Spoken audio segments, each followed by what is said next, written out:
Well, hi everybody. I hope you're having a great day. Today I'm going to be shaving with a restored razor that I'm actually selling on my shop. But this is an unmarked razor with kind of a French point where it comes out a little farther than the point there, or the point is down here, but the edge of the spine is further back. So you can see that's kind of a French point, and it's in olive wood scales because the scales that it came with were in really bad shape. It was really horrible. But I have to admit, these olive wood scales just look amazing. They have I don't know what you call it. Yeah, I do. Bullseye pins on the end here. I love those. I think they're really cool. Anyway, so I had it stored because I was going to sell it. So I had it stored with Vaseline and oil on it. So I'm going to wipe that off and get ready for a shave.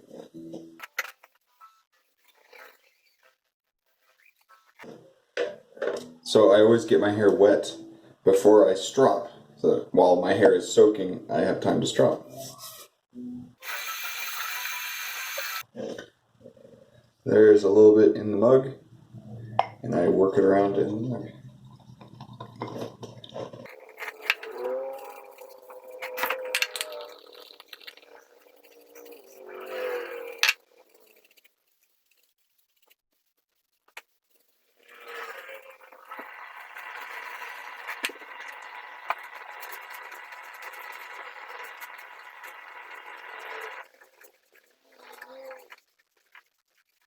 Let's talk a little bit about the holds for a razor. I love this squiggly thing.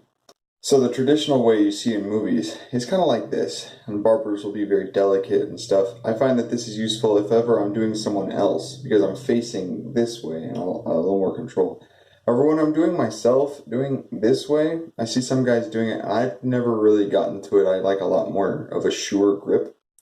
And so watching my good friend Thomas from Denmark, I would recommend his videos too, is he goes like this, and that gives me a lot more of a grip and manipulation, because as you're going across, if you zing a little bit, that's a nick, and you can really catch into your skin and like that. If you're being too delicate, the very tips of your fingers go like that. So you be a lot more careful. This way, I can make sure that I stay perpendicular. Or I mean, I stay parallel to my skin. If I go perpendicular and become aggressive, then that's a problem. Anywho, that first lather might be dying off a little bit, so I'll put a second lather in.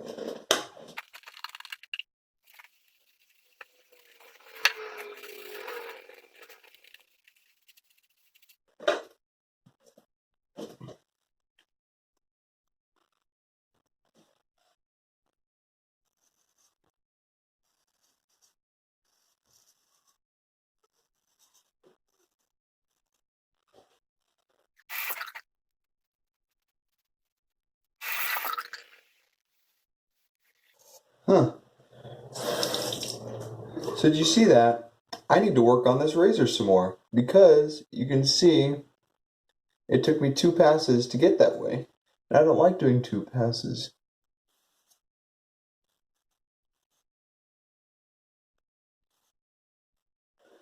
Hmm. I'm getting hair off, I definitely am, but it's not as silky smooth, silvery smooth, that's a good way to say it, as I'd like it to be. Wow, yeah. This razor is going back to work.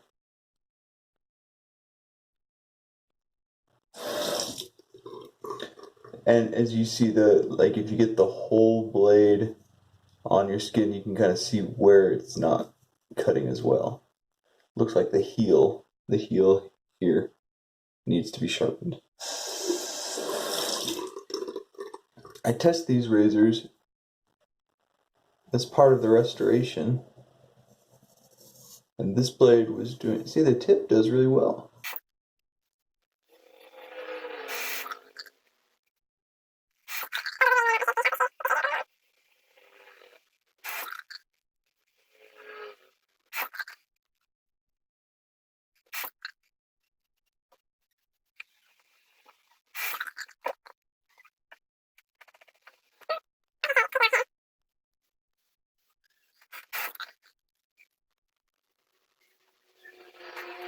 Now the urge here would be when you hold your skin and you're pushing down against the hair, you may get the urge to fight it because you're pulling and you're pushing. So you may want to push, but with straight razors, especially with all razors, if it's a good enough blade, just lightly. When I tell people, how do you shave with a straight razor? I always tell them, tight skin, light touch.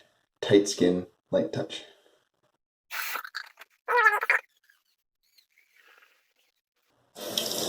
When it comes to holds, I held it like this to go up. And I don't go like this, because that just makes my arm go up. So I do hold it at an angle like that.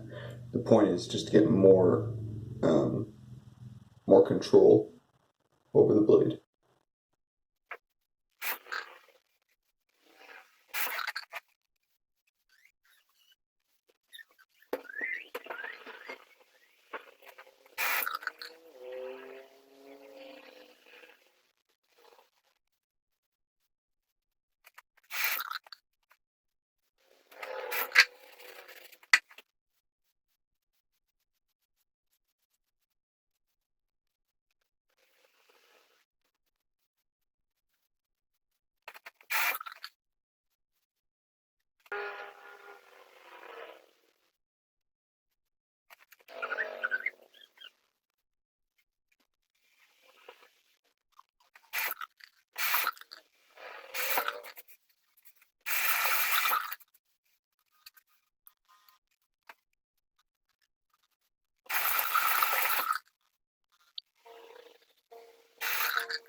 Well, I must say that even though we started off rough, the blade not feeling like it fully engaged the hairs on the heel, by the end of the shave, I think I got used to it. So it might be a case of getting used to the razor. In any case, I might run it through a couple rounds of 6,000 grit Japanese Waterstone, just so I feel like it's ready to sell.